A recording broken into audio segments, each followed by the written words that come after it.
you can actually include those in your Ultra FICO score now. Is that the same with Experian That'll boost your credit. Is that the same as like the rent too? Yep. Okay.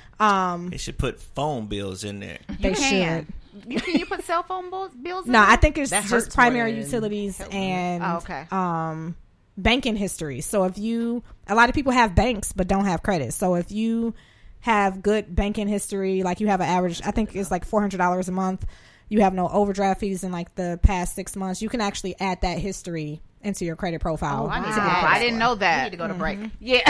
More gems. More gems. We're going to take a break. We'll be right back. You listen to The Drip. Create eye-catching designs that will make your apparel top of the line. The possibilities are endless with ski tees and apparel. No order too large or small.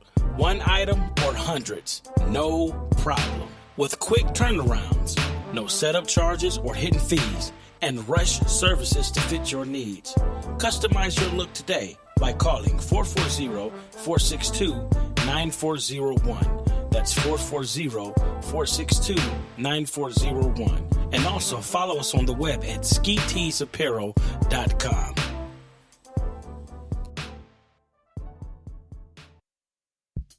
It's the smoked turkey ribs. It's the sauce.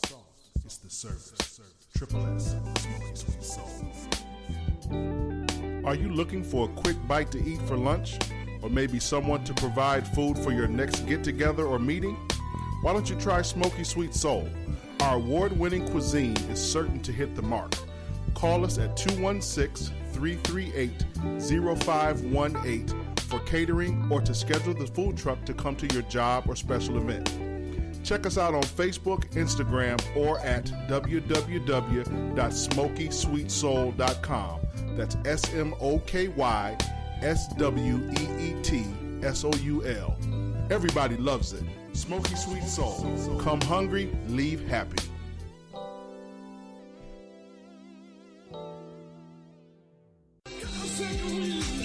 What's up, y'all? Your boy, I'm back again. Hey, it's your girl Nick, and you're listening to the new single of Montreal Derrick, Through It All. Available on all digital platforms. Go and download your copy today.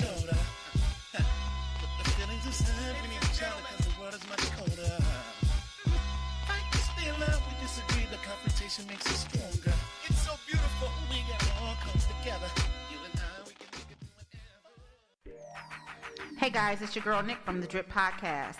Don't forget to tune in every Saturday morning at 10 a.m. Eastern. You can find us on Facebook at The Drip PCast 19, on Twitter at The Drip_N for Nick, M for Mar, and on Instagram at The Drip Podcast 19. And if you miss us live on the Spreaker app, don't fret. Check us out on iHeartRadio, iTunes, Google Play, and Spotify. Y'all be cool how y'all be cool. Keep it locked. It's The Drip Podcast.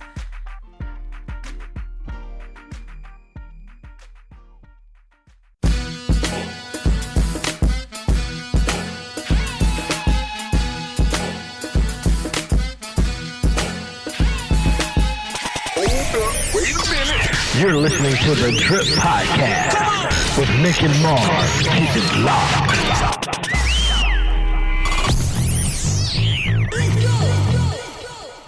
All right, everybody, we're back with the Drip Podcast. We're having good conversation. Great conversation. Credit scores, what to look for. Listen, I have a question. Okay. Oh, I got What's an your answer. question, Nick? Let's go. Not really a question, it's just a statement, comment. We love to spend money. Yes, we do. We love money. Yeah. But we are so afraid of credit. Right. Is it better? Well, we know that you need credit to get certain things. I know people who don't have any credit. They don't want to have anything to do with it. They pay cash for everything. Yeah. What is the downfall in that? It's really hard to scale. Okay. Trying to pay cash for everything. And the way that the credit system is set up, you can really do a lot of decent stuff with just having decent credit. Example, I'm taking my best. Yeah, example. I cannot tell y'all the last time I paid for a flight to go somewhere. Like just from using my business credit cards. Like I'm going to Miami the end of this month. 2 round trips. Paid nothing for. Like nothing at all. And I put it on my card. Or like my business credit card. So business credit is very important. Yeah, but like the perks of actually using credit is phenomenal. And scared money don't make no money. Like at all. Say that again. It don't. Scared money don't make money. But why do you think we make money? Do you think it's just our community that is I think scared? it's embedded in us because I cannot tell you how many times growing up I've heard, "Oh, cash is king." Like, bro, you riding down the street on a mountain bike, like your cash is a hill, like a mini hill, and that like your cash not a mountain. I really think a lot of it is just what we've always been used to hearing, and I think even when somebody shows you like this is what these people are doing this way that works phenomenally, because we're used to seeing or used to hearing something happen this way, it's like you still skeptical. You know what I'm saying? Like somebody can show you the blueprint to make $1 million, but because you've always been told just do this to make this $1,000, you're gonna be skeptical about it. Right. Even though what y'all showing us over here, like you ain't even showing me how to get this $1,000. Like, this is just something that y'all have just been drilling our head for forever. But it's like anything new, we still gonna be skeptical about. Right. Of course. So I think that's where a lot of our credit anguish comes from. Okay. So then my question is, we went to the same high school. Right. Glenville, home of the Mighty Tar Blooders. Exactly. Okay. Sweat blood. Let's go. Tar Blooders on deck. And I feel like we just even, you're so lame for that. Just as a high school, we have a lot of pride. A lot of pride in our school's legacy, the people that come from there, the community, athletics. Being a Glenville alumni and knowing what you know now, do you feel that our school and Cleveland Public Schools as a whole failed us as far as teaching us financial literacy? Yes. So let me tell you, and you know it's crazy, it don't start at the schools. Like it starts so high up, it's ridiculous. So earlier, like I told you guys about me getting a job at Tri-C as a adjunct professor. Last year, I actually talked to the CEO of CMSD. I think his name is Eric Gordon. Eric, I'm putting you on blast. Do it. I actually met him and I told him, I was like, hey, I'm a certified financial literacy educator. Like I want to teach financial literacy in the schools. Right. So, and not to be funny or like not to brag, but we about to brag for a second. So product to CMSD, went to college, graduated, started a business, scaled my business the first year to 6 figures. Like I'm lightweight kind of popping. You know what I'm saying? Right. Like you're doing it. I would be somebody that you need in a school so these kids can see it's more to it than what we got going on right now. Right. So he put me in contact with like his little people or whatever, and then it just went dry. And I was so butthurt about it. But then it's like, fast forward a year later, now I'm going to be getting paid college professor money to teach financial literacy at Cuyahoga Community College. Right. So, but it still doesn't address the issue at that younger age. it don't. Would you go to another district? Like another I school want district? to, but that tar blood or pride, it's like you want to start at home first. Exactly. Yeah. But sometimes You can't. You can't. Please come to my school district. They really need it. Listen. Yeah, they do. Listen. I live far. I'm going wherever the check's at. All right. So, but I think it also starts at home. Like if like my grandpa talked to me about credit. Yes. So when my credit did tank, and it was like a domino effect of events that happened that got me to my 400 credit score. Okay. We really just got to have these conversations at home. And I think at school it's like, yeah, y'all gonna teach us about history, y'all gonna teach us about science, we gonna learn about triangles, but like the real life stuff we gonna learn at home. So it's like we need to be having these conversations with our kids, we need to be having these conversations with our nieces and nephews about real world shit. Like, but how can you do that if you don't know? we have to be more open to want to know. Okay. Like the resources are definitely out there, but I think we just need to be more open to wanting to know so we can spread the knowledge, especially as women. Like, right, men, y'all cool, all right, but like we are the backbones of the community. You know what I'm saying? Girl, high five. So I feel like a lot of that burden weighs on us because we are the educators, like we are the caretakers, right? And I just think collectively we just need to do a much better job at. Are y'all listening? learning and spreading the knowledge. Right. What are some steps you think we can take as parents to teach our children as young as 10, 12, 13 about saving, investing, and credit? Well, what are some steps you think we can take to start with the introduce them basics? Like with my grandpa, I used to go to Walmart with him all the time. We go shopping, and I don't even know if Walmart uses the Discover card now, but every time he pulled out his Walmart card, I used to be like, "Oh, we going shopping."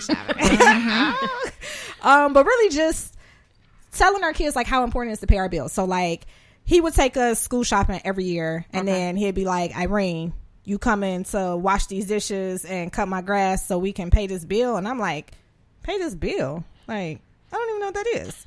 So really just starting with the basics, like paying your bills on time, not spending more than you have. Like a lot of people, I think with credit, just because I have credit, I have to use it. Like just because you have credit doesn't mean that you have to be in debt. Right. You know what I'm saying?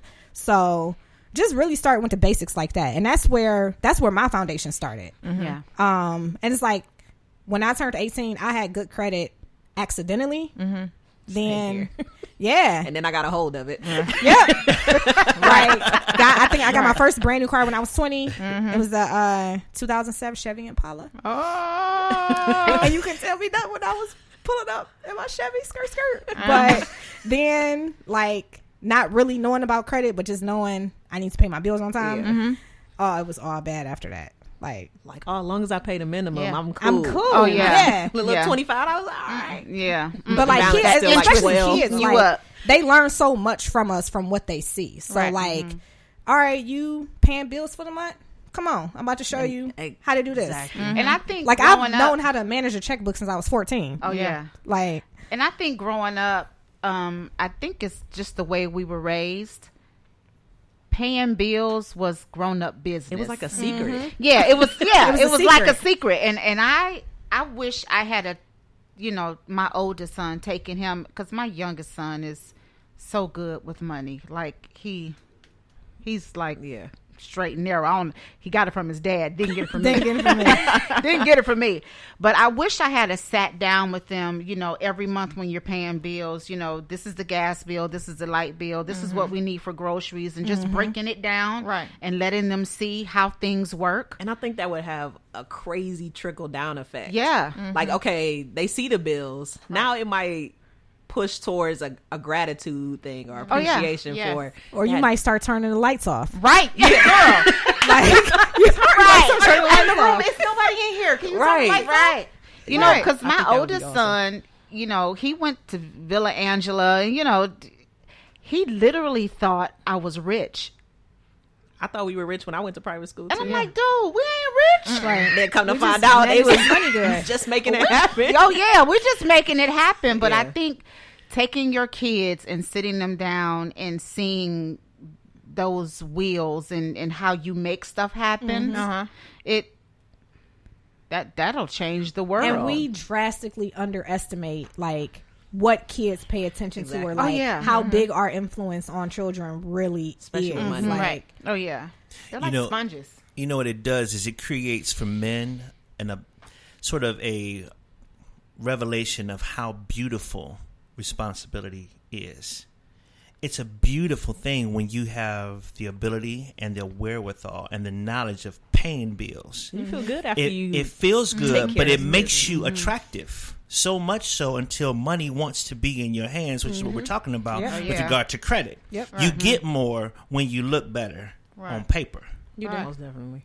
But that and perception is reality. Said. For so many people. Could you say that again? Well said. Taking what he said though, do you feel you a hater? Do you feel it's important to share your credit score or just your finances with your partner, dating or in marriage? Oh yes. And how soon though? So if you're dating, how soon do you disclose that information? I think women, we just be knowing. Like, if you got somebody that I'm just like, this some boom boom, I'm gonna hit you up on the late night, or if this is somebody I'm really trying to build with. So if it's somebody you really trying to build with, we need to have those conversations. Right. Like, I'm recently divorced.